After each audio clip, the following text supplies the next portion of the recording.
Bonjour à tous. Il y a quelques jours, nous avons publié une première vidéo consacrée à l'analyse de la liste électorale provisoire de 2025. Étant donné l'enjeu crucial de la prochaine élection présidentielle, il nous semble quand même essentiel de créer un espace d'échange direct avec vous. À chaque nouvelle vidéo, ou dès que vous en exprimerez le besoin, nous prendrons le temps de répondre à vos questions de façon claire et factuelle, et sans détour. Voici donc une série de questions qui reviennent souvent et auxquelles nous allons répondre dès maintenant. Nous avons par exemple Garvey qui pose la question suivante. C'est la période du contentieux et je pense que c'est le moment approprié d'envoyer toutes les preuves que vous aviez pour confondre la CEI. Merci Garvey pour votre question, que vous êtes d'ailleurs nombreux à nous poser régulièrement. Et vous avez raison, oui c'est bien pendant la période du contentieux que les irrégularités doivent être dénoncées. Et c'est exactement ce que le PPACI a fait. Dès 2023, nous avions relevé près de 3 millions d'irrégularités que nous avions documentées et transmises à la CEI, notamment lors de notre dénonciation officielle du 14 juin 2023. Nous ne sommes pas arrêtés à juste faire des conférences de presse ou à vous dénoncer. Évidemment que nous avons pris le soin d'informer la CEI, nous avons pris le soin d'aller à la rencontre de la CEI, de leur remettre tous les éléments que nous avions relevés pour échanger avec elle. Nous l'avons fait. Souvent j'entends que le PPACI parle beaucoup, mais pourquoi ne fait-il pas des réclamations? Nous l'avons fait. Et la CEI ne pourra jamais contester cela, et d'ailleurs elle ne le fait pas. Elle laisse évidemment, ces partisans qui s'assimilent à ceux du RHDP prétendent le contraire, mais elle le sait, nous l'avons bien fait, et cela dès 2023. Et malgré cela, la CEI n'a rien fait. Elle a laissé toutes ces irrégularités intactes. Pire, en 2025, ces irrégularités ont doublé. Donc oui, nous avons dénoncé ces anomalies, et nous continuerons à les dénoncer, mais le vrai problème est ailleurs. La CEI refuse d'agir. Autre difficulté, même quand un citoyen veut faire une réclamation, il se heurte à un mur administratif. Prenons un exemple que vous pourrez comprendre. Imaginons que votre voisin est décédé, mais vous voyez son nom toujours inscrit sur la liste électorale. Vous voulez demander sa radiation?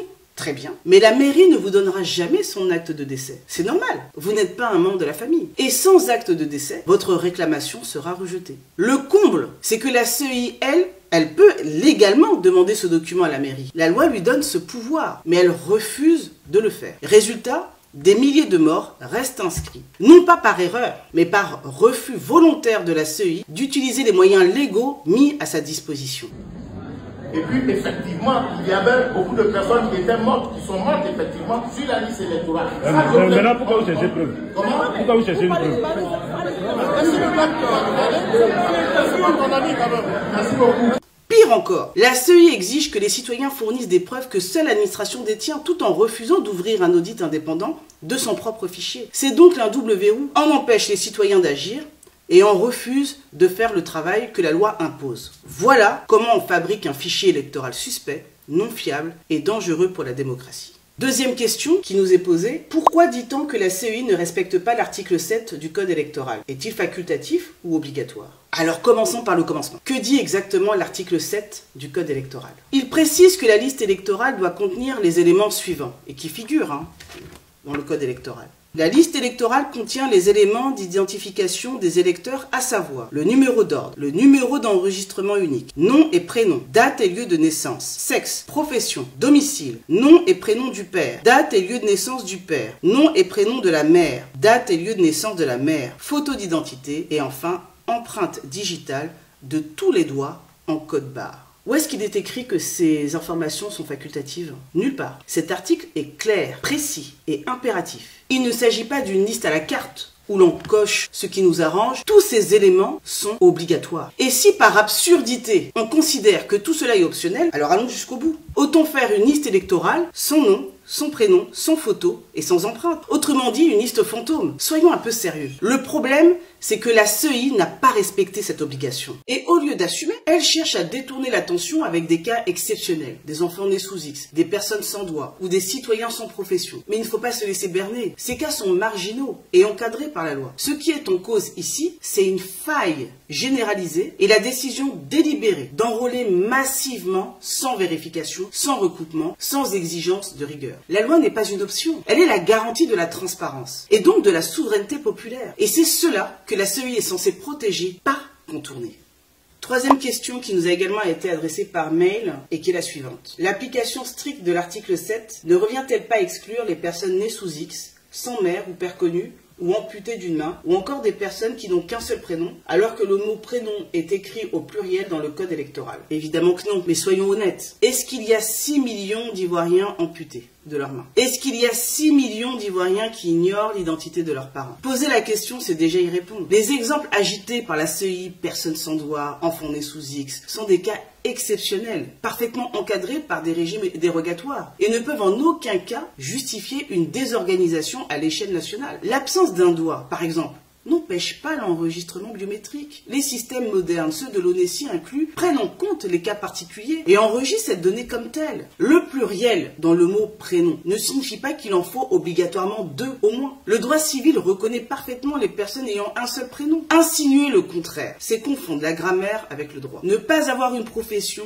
n'est pas une anomalie. L'administration peut tout simplement indiquer son profession, comme elle le fait déjà dans les actes de naissance ou les bases d'état civil. Quant aux enfants, son père connu ou nés sous X, ce sont des situations rarissimes et encadrées légalement. Ils ne représentent certainement pas plusieurs millions de cas. En réalité, la CEI brandit quelques exceptions marginales pour tenter de masquer un dysfonctionnement massif et généralisé. Ce n'est pas de compassion qu'il est ici question, mais d'une absence totale de rigueur et de contrôle dans l'établissement de la liste électorale. Ce que la loi exige, ce n'est pas la perfection absolue, non, mais la transparence et le respect du droit. Et il faut le dire clairement, ce débat n'est pas simplement administratif ou technique. Il est profondément politique. Car ce qui est en jeu ici, c'est le droit du peuple ivoirien à une élection crédible, juste et conforme à la Constitution. Voyons maintenant la 4e question qui nous est souvent revenue. Pour s'enrôler, on peut utiliser la nouvelle CNI ou un certificat de nationalité. La CNI ne contient pas la filiation. Est-ce vraiment la faute de la CEI si le fichier est incomplet? Oui, c'est bien de la responsabilité de la CEI. Comme nous l'avons déjà rappelé, l'article 4 de la loi du 9 octobre 2001 donne à la CEI le pouvoir explicite de solliciter toutes les informations utiles auprès de toutes les administrations du pays. Autrement dit, elle avait l'entière capacité et l'obligation d'obtenir les données de filiation auprès de l'ONESI, des mairies ou des tribunaux. Si elle a choisi de ne pas le faire, alors elle engage pleinement sa responsabilité. Alors, est-ce que tout le monde a compris bien cette étape? Il est bon de le préciser, je vais reprendre. Alors, quand le requérant arrive, en principe, je vous explique, quand le requérant vient avec sa carte nationale d'identité, nouvelle formule, le nom des pères et mères ne sont pas inscrits au dos. Donc, on demande au requérant d'envoyer l'extrait de naissance où sont mentionnés les noms de ses pères et mères. Et nous vérifions et nous remettons à l'agent formulaire qui va se charger de remplir le formulaire. Il n'est pas obligatoire d'avoir un extrait d'acte de naissance pour se faire enrôler. L'extrait d'acte de naissance ne fait pas partie des pièces pour se faire enrôler.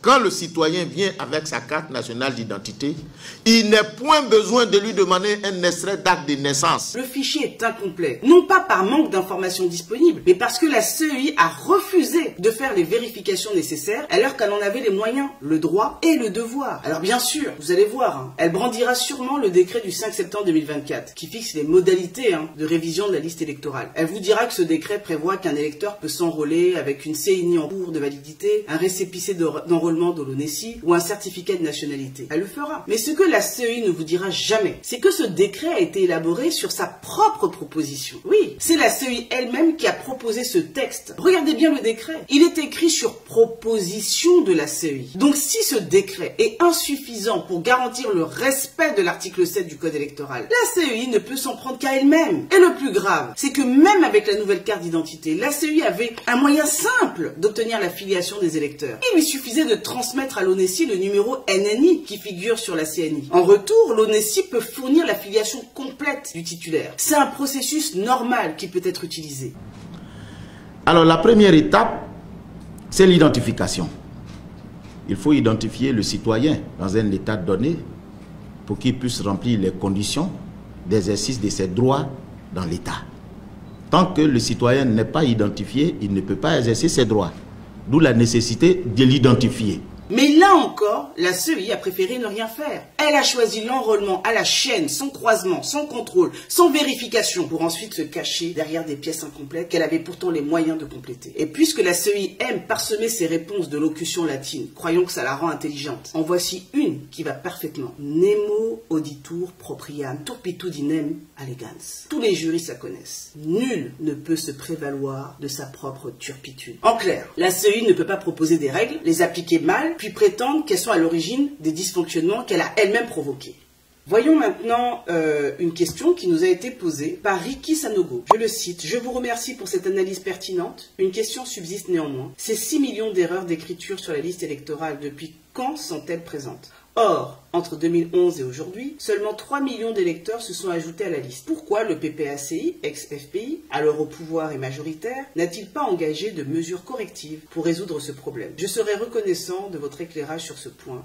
Merci. » Merci Ricky Sanogo pour cette question. D'abord, appelons les choses par leur nom. Il ne s'agit pas d'erreur d'écriture, mais bien de 6 millions d'irrégularités et de fraude électorale. Ce n'est pas une coquille, c'est une alerte démocratique. Ces anomalies sont bel et bien présentes sur la liste électorale provisoire de 2025. En 2023, elles concernaient un peu moins de 3 millions d'électeurs. Ça veut dire quoi? Ça veut dire qu'en 2 ans, le chiffre a doublé. Et ce n'est pas une estimation hasardeuse. Ces données viennent du fichier officiel transmis par la CEI elle-même. Alors que s'est-il passé entre-temps? Ce n'est clairement pas le fait des électeurs, car seulement environ 600 000 personnes ont sollicité une modification de leurs données personnelles. Il est donc mathématiquement impossible que 3 millions de citoyens aient soudainement oublié l'identité ou la date de naissance de leurs parents en 2 ans. Autrement dit, la manipulation du fichier électoral ne vient pas des électeurs, mais bien de l'intérieur de la CEI. Et c'est à elle de s'expliquer. On ne parle pas ici d'un vieux fichier bricolé en 2011. C'est pas ça. On parle d'un fichier manipulé entre 2023 et 2025, à une époque où la CEI disposait pourtant de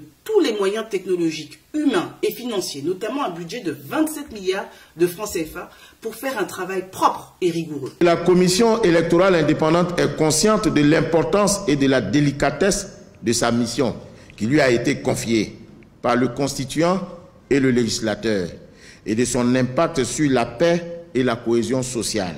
En conséquence, son objectif est de produire, conformément aux dispositions légales, une liste électorale propre et crédible pour un processus électoral transparent et fiable, gage d'élections apaisées pour la stabilité et le développement de notre cher pays. Alors non, la CEI ne peut pas se cacher derrière les failles du passé pour excuser ses fautes présentes. Les faits sont là, les chiffres sont là, et la responsabilité est clairement identifiée.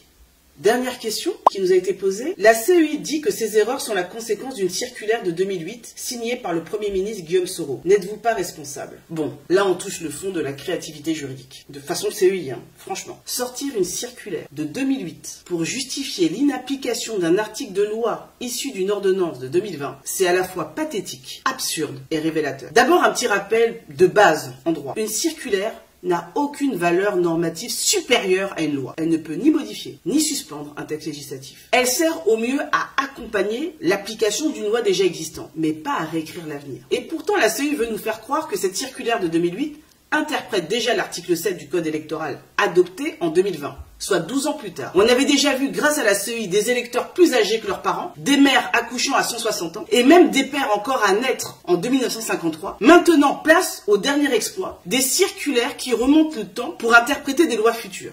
Soyons sérieux. L'article 7 du Code électoral, dans sa version actuelle, est clair, impératif et issu d'une ordonnance du 8 avril 2020. Rien dans le droit ni dans la logique ne permet de justifier son inapplication par une circulaire antérieure à l'ordonnance de 2020. Rien. C'est une tentative de diversion et elle est aussi maladroite que grossière. La vérité, c'est que la CEI cherche désespérément à justifier l'injustifiable. Un fichier électoral truffé d'anomalies, d'usurpations, de doublons, de morts et de miracles biologiques. Et ce qui est plus grave encore, c'est qu'elle tente de maquiller ses manquements en fabriquant elle-même de fausses explications via son site Alert Fake News, qui semble devenu, ironie du sort, un vrai générateur de fake news. Sèvres, de son côté, reste du côté du droit, des faits et du peuple, et appelle tous les citoyens à rester vigilants pacifique mais fermement mobilisés pour exiger ce qui leur revient. Une liste électorale crédible, conforme et digne d'un état de droit. Voilà, vous avez été nombreux à poser des questions, à chercher à comprendre, à demander des clarifications et c'est une excellente chose. Car la démocratie, c'est aussi cela. Comprendre pour pouvoir choisir, s'informer pour pouvoir agir. Nous espérons que ces réponses vous auront permis d'y voir plus clair et surtout de mesurer l'enjeu immense